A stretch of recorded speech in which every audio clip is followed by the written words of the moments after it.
Bom dia, irmãos e amigos. Esta manhã gostava de compartilhar algo convosco relativamente a um tema que é um tema muito especial, é um tema difícil de se falar, porque acima de tudo é um tema difícil de se viver. E eu trouxe reforços, já vou explicar o que isso quer dizer. Trouxe reforços esta manhã para me ajudar. O tema é andar no Espírito. É um tema de facto especial. Eu aprendo todos os dias a fazer isso e todos os dias erro e todos os dias nós erramos. Eu acho que e trouxe reforços porque eu estive a ler novamente e estive a reler novamente um livro que eu de vez em quando gosto de reler, de um amigo chinês, que vocês sabem quem é, que é o Watchman, que é a Vida Cristã Normal. O livro já não tem capa, ok? Tão antigo que é, e é um livro que eu gosto muito de ler e de reler. E há um capítulo que é Andar no Espírito. E eu vou mesmo, volta e meia, ler algumas ilustrações ao longo da mensagem de hoje, casos práticos, porque acima de tudo eu acho que este tipo de tema é um tema que para que possamos apreendê-lo ao máximo temos que ver exemplos de vida. E eu vejo neste homem um exemplo de quem andou no Espírito. Há coisas que eu posso não concordar com ele. Ele tinha visões de outros aspectos diferentes, mas no cômodo geral era um homem de Deus, era uma pessoa que conhecia Deus de perto, que vivia a Bíblia a sério e que andava no Espírito. E eu aprendi muito com ele, tenho aprendido muito com ele e eu gostava também de compartilhar algumas coisas da vida dele, mas acima de tudo com base nas Escrituras. Eu gostava que abrissem, portanto, a Bíblia, as vossas Bíblias, em Romanos capítulo 8. Esta é a passagem base do tema desta manhã. Romanos capítulo 8. E vamos ler os primeiros 17 versículos, do versículo 1 ao 17. E depois marquem a vossa Bíblia, porque é aqui que vamos ficar, está bem? Portanto, Romanos 8, versículo 1 até ao versículo 17. Portanto, agora, nenhuma condenação há para os que estão em Cristo Jesus, que não andam segundo a carne, mas segundo o Espírito. Porque a lei do Espírito de vida em Cristo Jesus me livrou da lei do pecado e da morte. Porquanto, o que era impossível à lei, visto como estava enfermo pela carne, Deus, enviando seu Filho em semelhança da carne do pecado, pelo pecado condenou o pecado na carne. Versículo 4.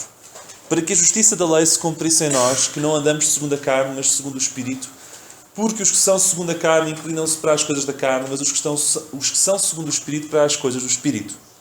Porque a inclinação da carne é morte, mas a inclinação do Espírito é vida e paz. Porquanto a inclinação da carne é inimizade contra Deus, pois não é sujeita à lei de Deus, nem em verdade o pode ser. Portanto, os que estão na carne não podem agradar a Deus.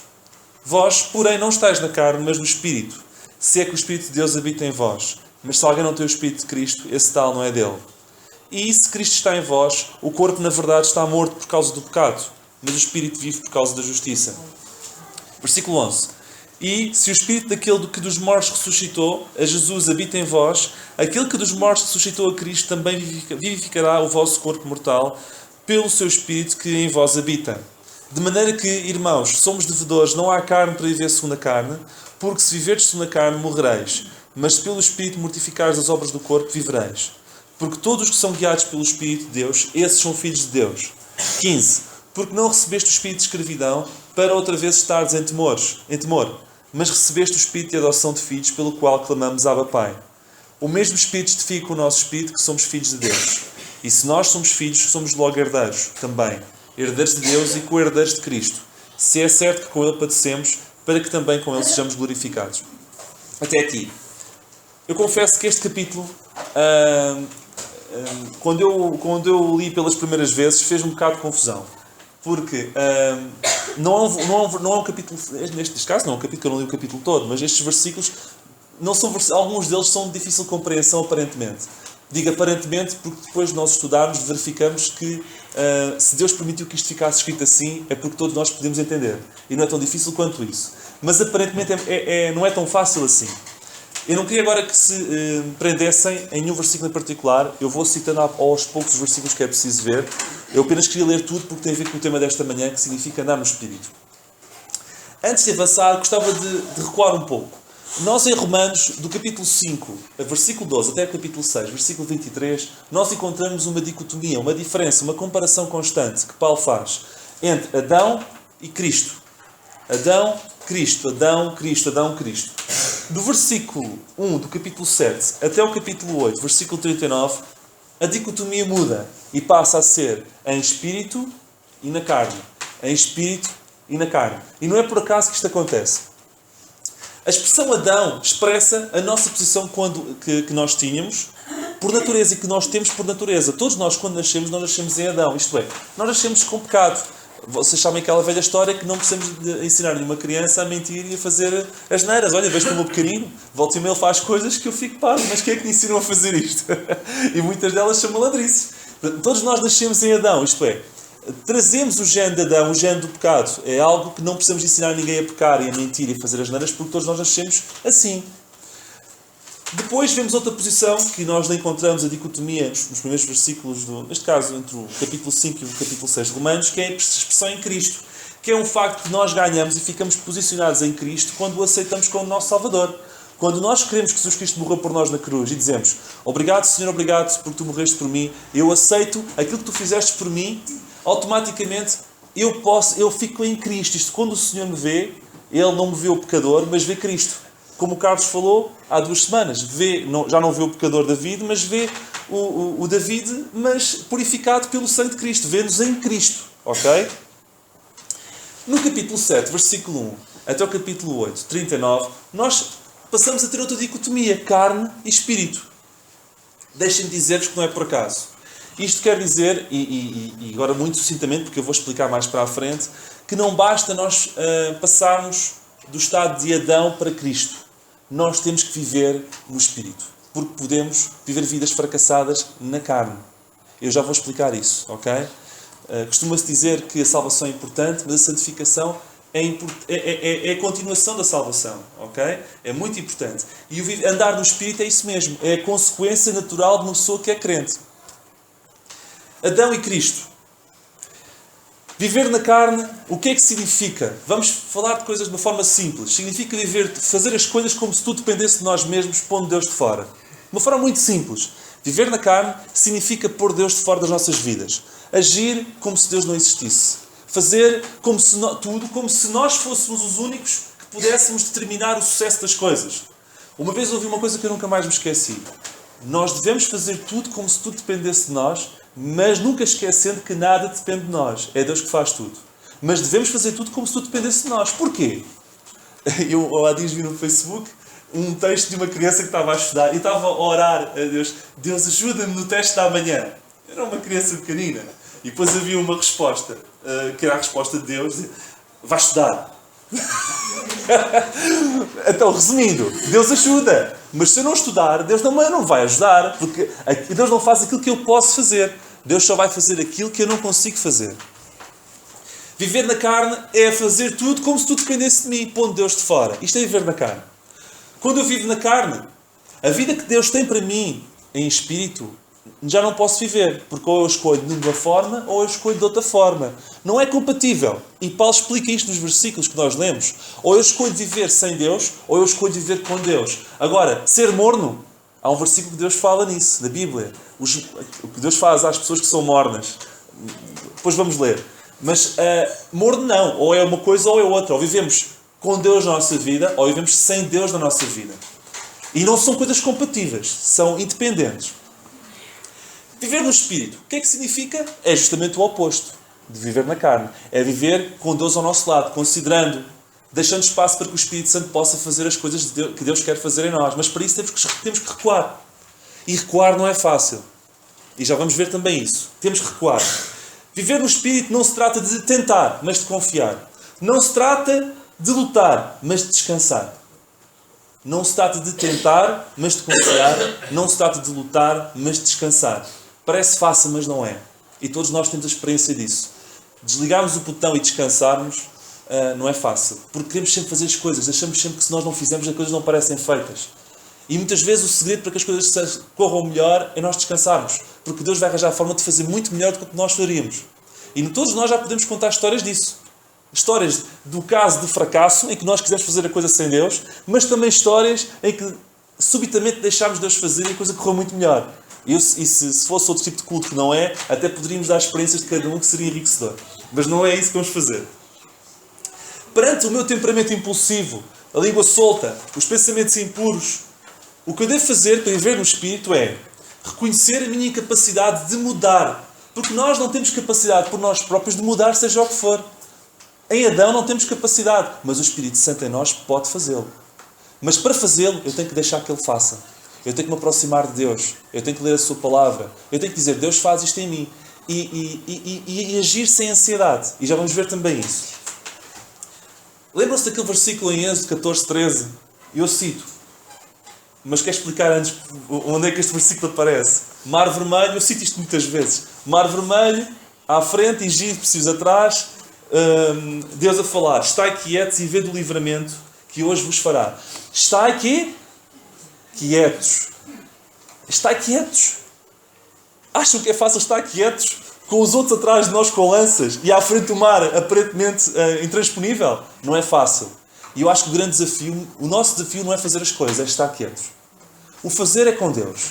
Nós temos de nos preocupar em estar quietos. E olhem que já é um desafio e tanto. Já é um desafio e tanto, porque não é fácil. Porque o diabo tem uma estratégia montada nesta sociedade que nos obriga a não estar quietos. Eu saio de casa, ligo o rádio. Notícia, música, outdoors, confusão, telemóvel. Agora os Facebooks também com mensagem. Volta e meia, o meu telemóvel. Pipi, pipi. Não bastava as mensagens do SMS, agora as mensagens quando tenho mensagens no Facebook. E depois eu não sei. Isto está tudo feito de uma forma que a nossa cabeça esteja cheia de informação. Estar quietos, cada vez mais, é difícil. É difícil. E não é por acaso que isto acontece. Estarmos quietos. Estarmos quietos. Nunca vos aconteceu, eu já disse isso, e este fim do mês, podemos contar a história, mas não vou contar, uma coisa pessoal, que eu estava preocupado e as coisas correram melhor do que eu estava à espera. Porque Deus agiu. Muitas vezes as coisas melhores acontecem quando nós pomos os nossos esforços de lado e deixamos Deus agir. Isto é viver no Espírito. Não é uma coisa para os super-homens, qualquer pessoa pode fazer, desde que se aquiete, desde que diga, Deus faz por mim. Eu quero-vos dar uma primeira ilustração deste fantástico livro, que é uma história muito, muito engraçada, que se passou na Primeira Guerra Mundial. Que se passou na Guerra Japonesa com a China. Peço desculpa. Então eu vou ler, está bem? O alvo da tentação é sempre levar-nos a fazer alguma coisa. O alvo da tentação é sempre levar-nos a querer fazer alguma coisa. Durante os primeiros 3 meses da Guerra Japonesa na China, perdemos um grande número de tanques. Está um chinês a falar, ok? E ficámos assim impossibilitados de enfrentar os tanques japoneses. Até que se divisou o seguinte plano. Um único tiro seria disparado contra um tanque japonês por um dos nossos atiradores especiais emboscado. Após um lapso de tempo considerável, seguir-se-ia um segundo tiro. Estão a ver? Um tanque. E o sniper, pum! Contra um tanque. Passado 20 minutos, pum! Outro tiro. O homem está doido, o sniper está doido. Disparado 20 contra um tanque. Até que o condutor do tanque, ansioso por localizar a origem da perturbação, deitaria a cabeça de fora do tanque para olhar em volta. O tiro seguinte, cuidadosamente apontado, acabaria com ele. Enquanto o homem... Agora, o sumo da ilustração. Enquanto o homem permaneceu protegido no tanque, esteve em perfeita segurança. Todo o plano foi forjado com o fim de o pôr a descoberto. Do mesmo modo, as tentações de Satanás não destinam primariamente a fazer-nos cometer algo especialmente pecaminoso, mas têm por fim levar-nos a agir na nossa própria energia. E logo que ensaiamos um passo fora do nosso refúgio, a fim de fazermos qualquer coisa nessa base, ele alcança a vitória sobre nós. Se não nos movermos, se não sairmos da cobertura de Cristo para o ambiente da carne, ele não nos poderá atingir. Esta ilustração não é fantástica? Eu acho que nem preciso de comentários. É um caso que aconteceu, o sniper, até que o outro quis ver, mas onde é que ele anda? Mas acima de tudo o que quero destacar é a história, o que está aqui por dentro. Enquanto estivermos em Cristo, a fazer as coisas ao jeito dele, nós não somos atingidos. Queremos pôr a cabeça de fora e muitas vezes levamos um tiro. Não há vitória fora de Cristo. Não há vitória fora de Cristo. Leiam comigo Gálatas 5:17, por favor. Marquem Romanos 8. Gálatas 5:17.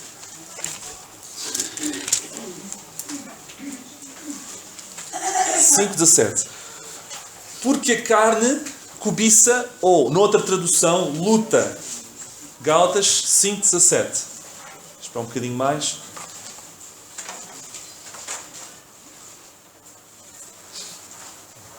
Porque a carne cobiça, ou noutra tradução, luta contra o Espírito e o Espírito contra a carne, e estes opõem-se um ao outro para que não façais o que quereis. Deixa-me te compor este versículo. Primeira parte do versículo. A carne luta contra o Espírito e o Espírito luta contra a carne.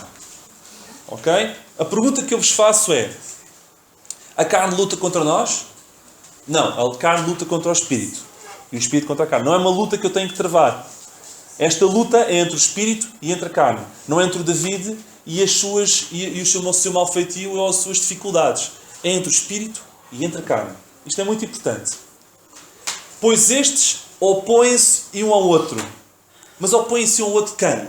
O Espírito e a carne. Não sou eu que me estou a opor às minhas dificuldades. É entre o Espírito e a carne. Não sou eu que tenho que tratar dos meus problemas da carne, é o Espírito Santo. É Ele quem enfrenta e que trata com ela. E quando assim é, eu deixo de fazer o que quero. Estão a ver a explicação do versículo? Mas o segredo para que possamos deixar de fazer aquilo que nós naturalmente queremos fazer de errado é deixarmos esta luta ser travada por eles. A luta não é nossa. A luta contra o nosso mal feito e contra as dificuldades não é nossa. Ok? É entre o Espírito e entre a carne. Nós temos que recuar, dar espaço. Quando nós recusamos em agir, é quando o Espírito Santo entra em ação para tratar da nossa velha natureza. O nosso segredo consiste em abrigarmos dentro do tanque, dentro de Cristo. Ok? Há um versículo que eu gosto muito que diz assim: vivo não mais eu, mas Cristo vive em mim. E nesta passagem, em Romanos 7, aliás, a palavra eu aparece muitas vezes. Começa com o miserável homem que eu sou, etc. Mas depois termina assim: mas graças a Deus por Jesus Cristo. Ele dá, no final desta passagem, ele chega a uma conclusão. Graças a Deus, e depois diz, chave, Jesus Cristo. Jesus Cristo foi a chave. Eu vou explicar o que isto significa. Qual foi a descoberta de que Paulo fez? Foi de que a vida que vivemos hoje é a vida de Cristo somente. Já não é a vida de Paulo, é a vida de Cristo. Eu vou explicar. A vida cristã é mais do que uma vida transformada. É uma vida trocada. É uma vida substituída. Não é transformada, é trocada, é substituída. É a vida de Cristo reproduzida em nós. E eu vou-vos contar uma história. Também se passou com o Watchman para vos tentar explicar isto. Ok? Porque são temas aparentemente complexos e isto ajuda muito a nós percebermos. Por isso é que é importante quem dá a mim 3 experiências de vida que ele teve. Eu acho fantástico. Eu vou-vos ler outra história que se passou. Cheguei certa vez à América, o Watchman, na casa de um casal salvo que me pediu para orar em seu favor. Eu procurei saber a causa do seu problema. E o casal falou: ó Sr. Ni, temos achado ultimamente num estado lastimável, confessaram-me. Ficámos irritados facilmente por causa das crianças e durante as últimas semanas temos estado muito zangados, muitas vezes ao dia.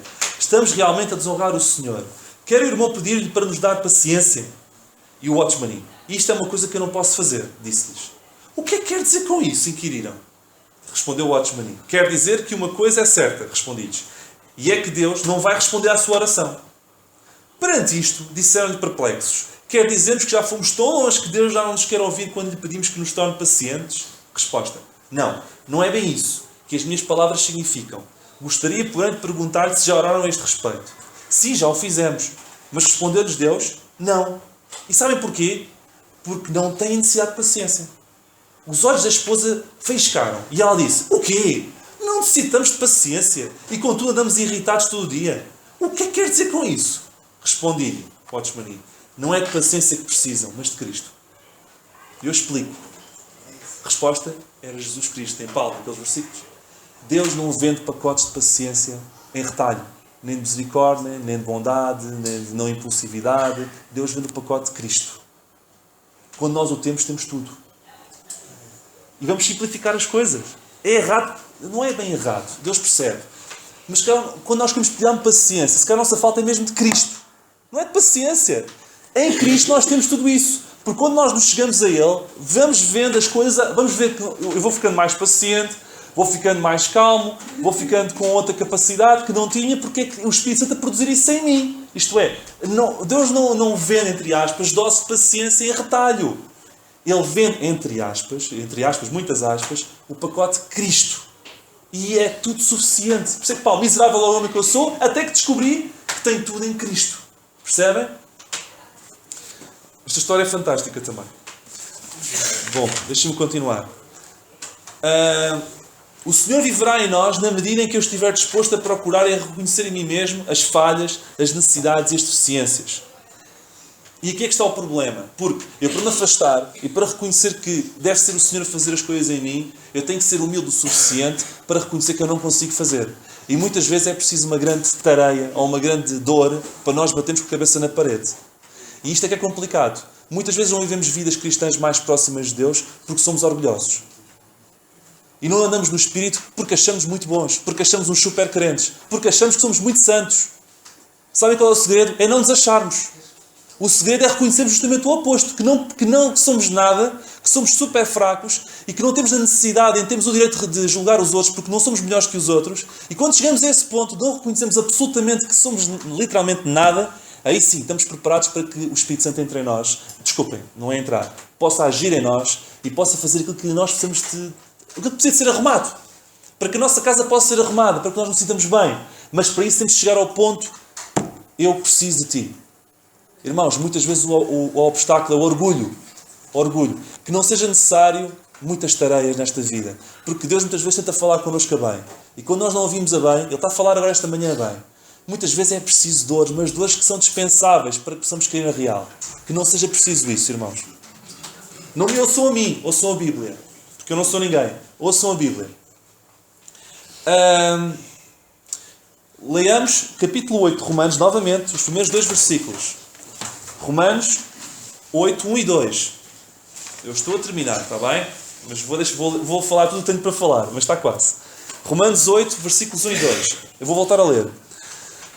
Portanto, agora, nenhuma condenação há para os que estão em Cristo Jesus, que não andam segundo a carne, mas segundo o Espírito. Versículo 2, atenção. Porque a lei do Espírito da vida em Cristo Jesus me livrou da lei do pecado e da morte. Eu vou explicar isto com a ajuda enfim, expliquei depois de ter estudado e tentar perceber o que isto significa. O que é que significa isto que está no versículo 2? Porque a lei do Espírito da vida em Cristo Jesus me livrou da lei do pecado e da morte. Nós lemos aqui, ou melhor, porque é que Paulo diz que esta lei liberta-nos, a lei do Espírito da vida, liberta-nos de toda a condenação? Porque é que... Resposta. Porque esta lei é mais forte do que a outra lei. Qual é a outra lei? A lei do pecado e da morte. Antes de mais, o que é uma lei? O que é uma lei? Uma lei é uma generalização até que se prove que não há exceção. Eu vou dar 2 exemplos. É uma generalização até que se prove que não há exceção. Vocês agora saem daqui e vão para casa. E vão sempre, em vez de conduzir pela direita, vão conduzindo pela esquerda. Tenho a certeza que vocês vão ter problemas. Mas vão ter problemas se fizessem isso aqui, como se fizessem no Porto, como se fizessem noutro país em que se conduz pela direita. Porquê? Porque existe uma lei que proíbe isso. Outro exemplo mais fácil de perceber. Vocês pegam numa bola de ténis, largam-na, o que é que acontece? A bola cai. Mas se forem para o Porto fazer o mesmo, a bola deixa de cair, não é? Deixa de cair a bola cai ou não cai? Se forem para o Porto fazer isso. Cai na mesma, claro. Mas se forem para o Polo Norte, a bola cai na mesma? Não cai? Cai, claro que cai na mesma. A bola cai também no Polo Norte. Porquê? Porquê que a bola cai no Polo Norte? Porque existe uma lei, que é a lei da gravidade, que leva que quando nós largamos a bola cai. É uma lei, não há exceções. Deixem dizer-vos uma coisa que vocês já se vão reconhecer. Quando nós dizemos, eu não vou voltar a pecar nesta coisa, e amanhã fazemos o mesmo, e eu vou voltar a fazer a mesma coisa, amanhã vou fazer o mesmo. É uma lei. Está a acontecer. É a lei do pecado e da morte. Percebem? De uma forma simples. Eu, quando caio consecutivamente no mesmo erro, eu estou a sentir uma lei que é a lei do pecado e da morte. Como é que eu resolvo esta lei? Com outra lei, que é mais forte. Que é a lei que está escrita aqui do Espírito da vida. Eu vou-vos explicar com uma ilustração. Ok? Como é que nós sentimos e como é que nós resolvemos esse problema com outra lei. Então eu cito esta história. Um dos nossos grandes fares na China costumava ser a taxa Liqin, uma lei a que ninguém podia escapar, originada na dinastia de Qin e em vigor ao longo dos tempos até aos nossos dias. Era uma taxa interior sobre as mercadorias em trânsito, aplicada por todo o Império, e tendo numerosos lugares de cobrança, com funcionários oficiais, desfrutando de amplos poderes. O resultado era que o imposto sobre mercadorias que passassem por várias províncias podia tornar-se de facto muito pesado. Mas há alguns anos entrou em vigor uma segunda lei que pôs de parte a lei Liqin. Pode o leitor imaginar os sentimentos de alívio daqueles que tinham sofrido sob a velha lei. Agora não havia necessidade de pensar, ou esperar, ou orar. A nova lei já estava presente e libertar-nos da velha lei. Já não seria mais necessário pensar antecipadamente o que se diria amanhã, se se encontrasse um funcionário da Liquine. Como com a lei do país, assim é com a lei natural. Como podia a lei da gravidade ser anulada? Em relação ao meu lenço de assoar, aquela lei está em ação de forma bem evidente, puxando-o para baixo. Todavia, apenas tenho de pôr a mão debaixo do lenço para que ele não caia. Porquê? A lei ainda está presente. Eu não interfiro com a lei da gravidade. De facto, não posso alterar a lei da gravidade. Então, porquê é que não cai o meu lenço ao chão? Porque há um poder que o impede de cair. A lei está presente, mas há outra lei superior à primeira a operar para sobrepujá-la, nomeadamente a lei da vida. Não é fantástico? Bola de ténis, ela cai, mas há outra mão que impede de cair. Resumindo, irmãos, lá está. Nós somos fracos. Reconheçamos isso a Deus. E aos poucos vamos vendo que Ele vai nos ajudar a vencer as nossas tentações, as dificuldades. E quando damos por nós, já não repetimos o erro tantas vezes, até que o deixamos de repetir. Porquê? Porque o Espírito Santo operou em nós a lei da vida. É a mão que evita que a bola, que naturalmente caia, deixe de cair. Deixem-me dar-vos 2 exemplos. Há uma passagem que diz que o Senhor diz, olhai para as aves. Porquê que Ele diz olhai para as aves? As aves enfrentam este dilema todos os dias, lei da gravidade, sabem? Mas elas preocupam-se com a lei da gravidade. Elas acordam de manhã a pensar, pá, que chatice, pá. Se não bater as asas vão cair ao chão. Acham que a árvore preocupa-se com isso? Não. A árvore sabe que há uma lei superior a essa, que sabe e tem a certeza que não vai cair. Aprendamos com as aves. E depois diz, olhai para os lírios. Porquê que diz olhar para os lírios? Porque eles, sem ansiedade, são o que são. Irmãos, olhemos para as aves, porque elas enfrentam todos os dias uma lei que as puxa para baixo. Como nós. Como nós. Mas elas vencem essa lei todos os dias. O que é a prova? E lá está, voltamos ao mesmo. A natureza fala de coisas muito profundas. Lembram-se do que eu falei do outro dia da lua? E as aves ensinam-nos isto. Há uma lei que elas enfrentam todos os dias que a puxa para baixo. E elas todos os dias vencem essa lei. E nós podemos também fazê-lo, não com as nossas forças, mas com Deus. E olhamos para os lírios, para perceber que podemos fazer isso sem ansiedade. Isto é, e só pode acontecer, aliás, se nós entreguemos tudo a Deus. Porque se nós quisermos fazer as coisas se quisermos nos aguentar com as nossas forças, há uma coisa que vamos ter, que é muita ansiedade. É natural, é tiro certo. E há uma forma de fazermos sem ansiedade, é deixarmos Deus fazer as coisas por nós. Para terminar mesmo, vou-vos ler um texto pequenino e estou mesmo a terminar. Mas eu acho que é importante ler isto, porque ajuda bastante. Ok, tem a ver com andar no Espírito e termino com isto. O que é que significa andar segundo o Espírito? Significa 2 coisas. Primeiramente, não é um trabalho, é um andar. Nunca se esqueçam. Andar no Espírito, que chatice, andar no Espírito, vou ter que dizer não a tudo, que chatice. Não é um trabalho, é um andar. Ok? Primeira desmistificação. Graças a Deus, o esforço obsessivo e infrutífero que me impunha quando procurava na carne agradar a Deus, dá lugar à dependência bendita de a sua eficácia que opera em mim poderosamente. Ele cita Colossenses 1:29. É por esta razão que Paulo põe em contraste as obras da carne com o fruto do Espírito, em Gálatas 5. Em segundo lugar, andar segundo, eu estou a citar a Bíblia, andar segundo implica sujeição, andar de acordo com. Andar segundo a carne implica que me submeto aos ditames da carne. E Romanos 5:8 explica isso. Mostra onde essa atitude me conduz. Apenas me fará entrar em conflito com Deus. Andar segundo o Espírito é estar sujeito ao Espírito. Há uma coisa que o homem anda segundo o Espírito. Desculpem. Há uma coisa que o homem que anda segundo o Espírito não pode fazer. É ser independente dele. Eu devo estar sujeito ao Espírito Santo. As iniciativas da minha vida têm que ficar com Ele. Somente na medida em que me submeto a Ele para lhe obedecer, é que verei a lei do Espírito de vida em plena operação e as ordenanças da lei, okay, que significa tudo o que eu tenho tentado fazer para agradar a Deus, okay, sendo cumpridas. Não já por mim, mas em mim. E depois termina com este versículo. Todos quantos são guiados pelo Espírito de Deus, esses são filhos de Deus. Irmãos, era o que eu vos tinha para dizer. Não vos consigo dizer melhor. Acima de tudo, eu acho que esta pregação fala muito mais do que estamos aqui a falar. Nós aprendemos e somos tocados mais com exemplos de vida. Por isso é que eu fui buscar isto.